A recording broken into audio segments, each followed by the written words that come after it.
हरियाणा मंत्रिमंडल का विस्तार इसी सप्ताह होगा। प्रदेश के राज्यपाल बंडारू दत्तात्रेय 3 दिन हरियाणा से बाहर हैं, इसलिए 3 दिन के बाद किसी भी दिन नए मंत्रियों को शपथ दिलाई जा सकती है। मंत्रिमंडल विस्तार को लेकर भाजपा के पास अभी तक 3 प्लान हैं और तीनों पर काम चल रहा है। जल्दी से अंतिम रूप दिया जाएगा कि जजपा विधायकों को भाजपा में शामिल कर मंत्रिमंडल विस्तार किया जाएगा या फिर निर्दलीय विधायकों के सहारे भाजपा सरकार चलाएगी। फिलहाल दोनों ही विकल्पों पर काम शुरू हो गया है। सूत्रों का दावा है कि सैनी सरकार के मंत्रिमंडल का विस्तार पहले लोकसभा चुनाव के बाद होना था, लेकिन बाद में तय हुआ कि कैबिनेट में जातीय और क्षेत्रीय संतुलन बैठाने के बाद ही भाजपा लोकसभा चुनाव के मैदान में उतरी। अभी मंत्रिमंडल में सीएम ओबीसी, 2 जाट, एक एससी, गुर्जर और ब्राह्मण समाज से मंत्री हैं। पंजाबी, राजपूत, वैश्य और यादव समाज से कोई मंत्री नहीं है, इसलिए भाजपा हाईकमान ने चुनाव से पहले ही मंत्रिमंडल विस्तार को हरी झंडी दे दी। शनिवार को भी मंत्रिमंडल विस्तार की तैयारियां हो गई थी। मंत्रियों के लिए 5 गाड़ियां राजभवन के बाहर पहुंच गई थी, लेकिन कुछ देर बाद आनन फानन कार्यक्रम बदल दिया गया। इसके 2 कारण थे। पहला, पूर्व गृह मंत्री अनिल विज की नाराजगी।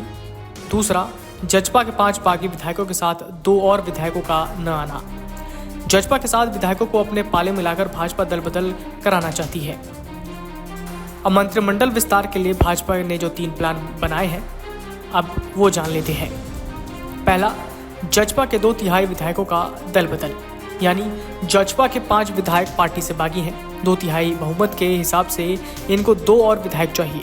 5 विधायक 2 और विधायकों को अपने साथ लाने की कोशिश में हैं। अगर ऐसा होता है तो वो भाजपा में शामिल हो जाएंगे और उनको मंत्री बनाया जा सकता है। इनमें से देवेंद्र बबली पहले से मंत्री थे। रामकुमार गौतम व ईश्वर सिंह के नाम पर मुहर लग सकती है।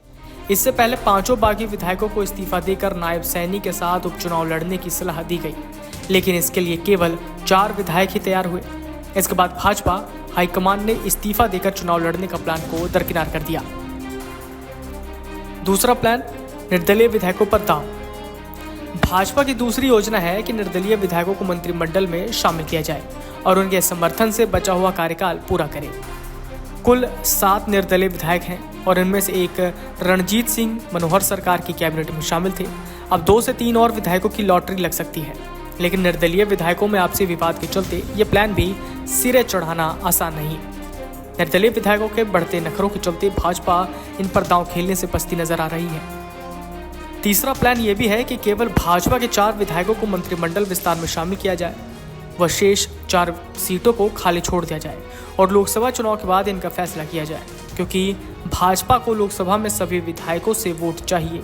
पार्टी निर्दलीय और जजपा के बाकी विधायकों के हलकों में वोटों की आस लगाई बैठी है। लोकसभा चुनाव के परिणाम आने के बाद निर्दलीय और जजपा विधायकों को मंत्रिमंडल में शामिल करने पर फैसला लिया जाएगा। Video desk, amarujala.com। अगर आप ये वीडियो YouTube पर देख रहे हैं तो हमारे चैनल को सब्सक्राइब करें और बेल आइकन को दबाना ना भूलें। अगर आप Facebook पर ये वीडियो देख रहे हैं तो हमारे पेज को लाइक करें।